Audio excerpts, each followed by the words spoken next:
Hi, I'm Randy. I'm co-inventor of the Zoom Broom, and we're thrilled that you've purchased one of our products.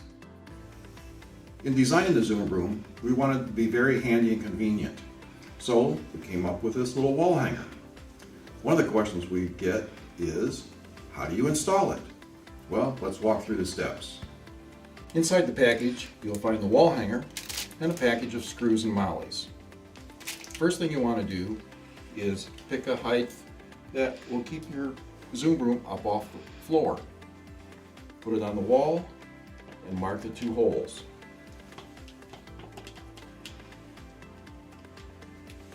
When mounting the wall hanger, make sure that the large opening is at the top.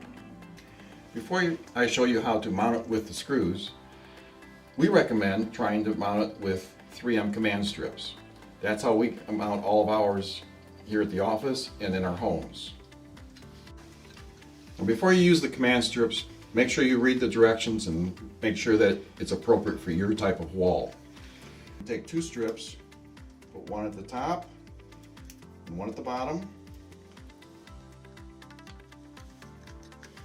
Following the manufacturer's instructions, remove the side that goes next onto the wall. And then use your marks that you've put on there to line it up and push it tight.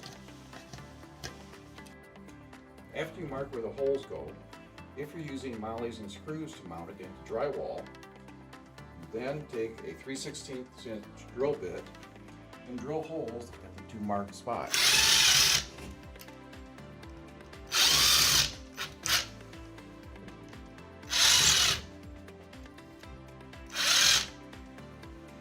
Then you take a hammer, tap the mollies gently into the holes.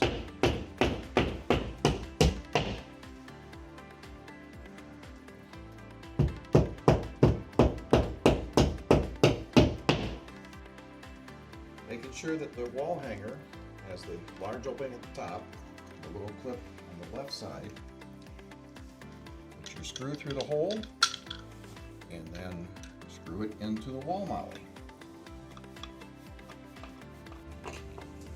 So after you finish installing both screws, you can take your cord, clip it into the little clip on the side, and then it's all ready to plug into your Zoom Broom. I hope this video helped answer some of your questions. If you still have some questions, please feel free to call us at 734-545-8071 during normal business hours, East Coast time. Or you can email us at sales@zoombrooms.com.